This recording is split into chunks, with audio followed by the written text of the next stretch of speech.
If you are like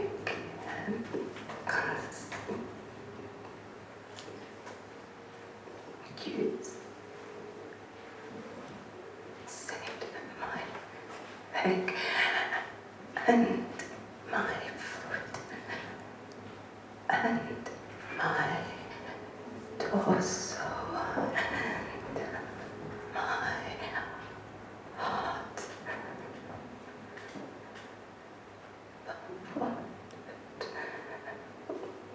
What would I give you if you saved my voice?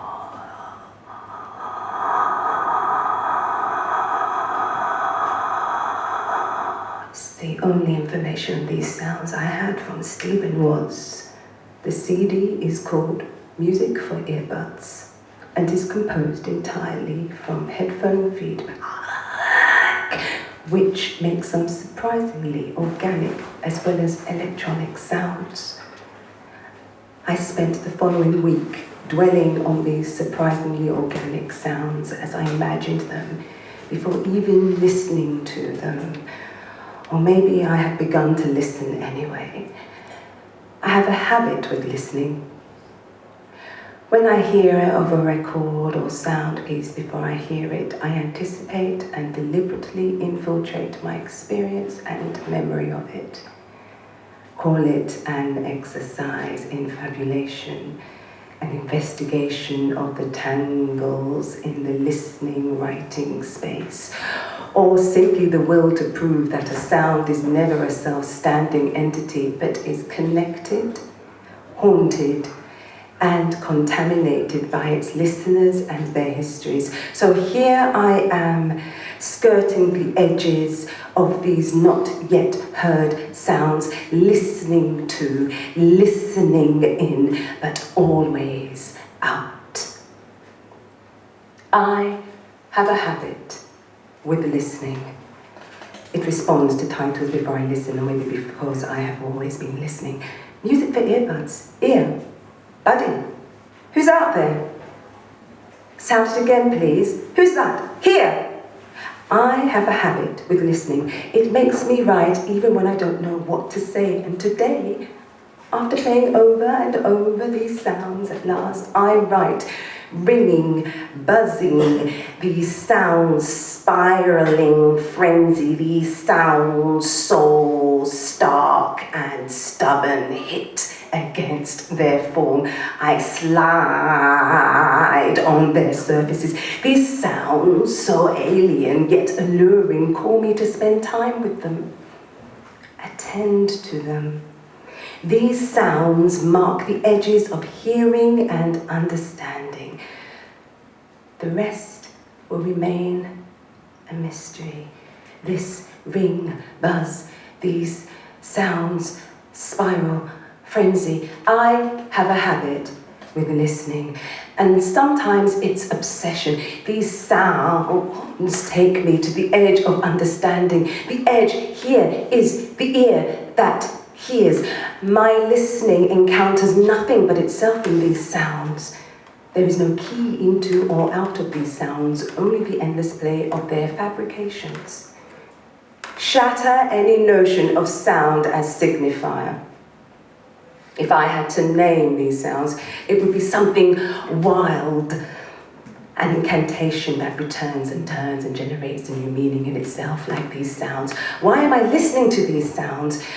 Because they're there, and because they're there, I want to explore them, and as I try, I fall into the circle of these sounds, as I fall into the circle of myself. This circularity has no claims. It bounces the responsibility of listening back onto me. And I haven't even started telling you of the void these sounds are set against. This void behind these sounds resounds my fluttering thoughts, terrors of understanding, interpreted delirium. Listen to the tweeting of the mechanical bird. Listen to the inner thoughts, the inner dialogue of the lonely mechanical bird. In their exaggerated detachment, these sounds mock the easy, dangerous assumption that a recording is true. Maybe Maybe there is a mechanical creature somewhere in my thoughts that thankfully does not have to be true to be experienced. I spend a good half-hour contemplating this creature spawned by these sounds, crazed, wind-up toy, running in circles, its tones, sharp or rounded, puncture my understanding with their presence. The tangibility of these unnameable sounds, is it a trap? Even the sounds of my keyboard as I type against these sounds sound more terse and metallic. Today, there's 3 of us, and it's a crowd. Myself in the room, the headphone on and in my head. The mechanical bird with its metallic peel in my mind. These sounds, at the end, I realise I might not have written much about them. I was too busy listening and writing these sounds in, but always out. In my brain and on this page, they stay at peace until they'll awaken, reawaken to the next obsession. Go, listen yourselves. I told you I had a bad habit.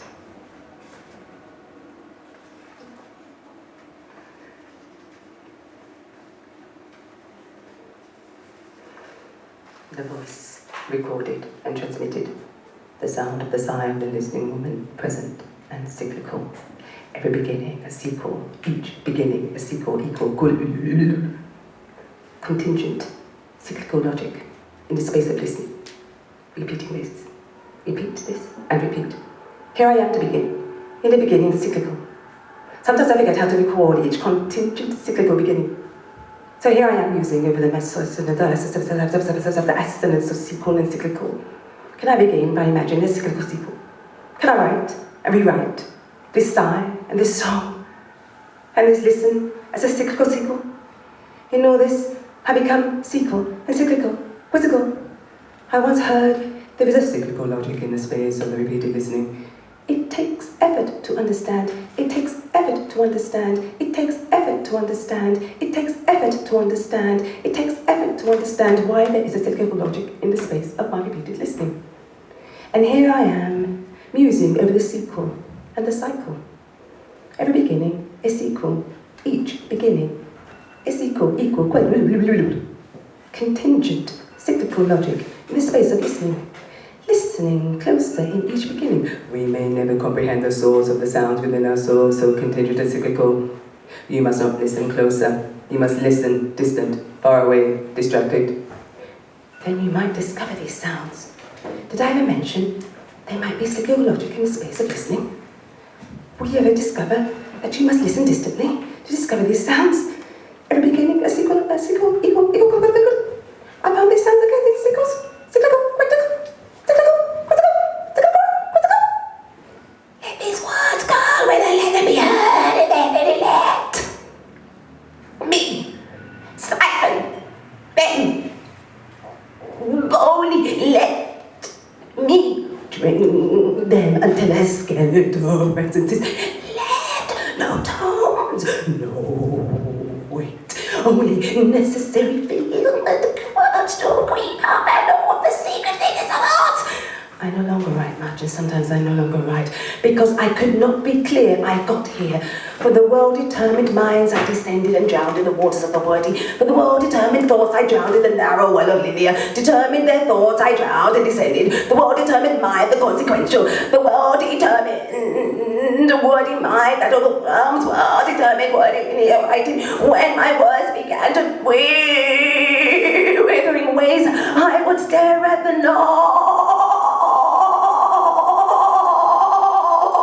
on the page and think of you. What great conviction, what clarity. I was repelled into silence. And what did I do when apathic temptation came?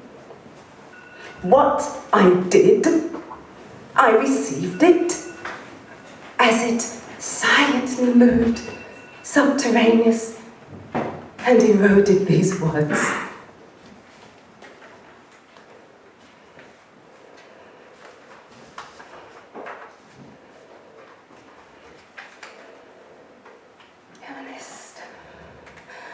earthless, equal,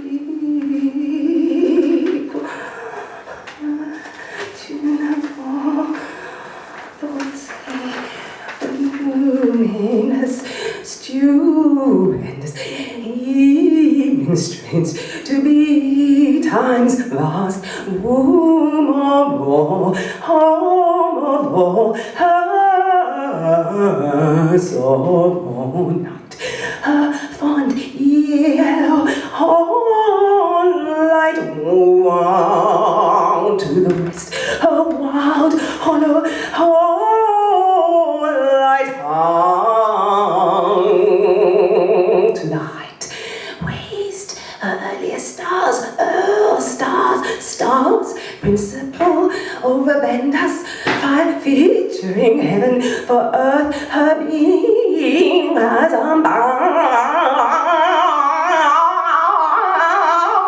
Her double is at an end, as stray as warm, oh, throat enthroned self in self-stated and passion, quite dismembering, all now hot, you round me, right with, evening is over us, night, mounds, and will end us, only the big leap bounce, dragonish, the mast, the tool smooth, bleak light, black, even so black, on it, our tail, our oracle, let life wind, let life wind, wind, life, once, skin, stain, vein, upon all, to smooth, part, pen, pack,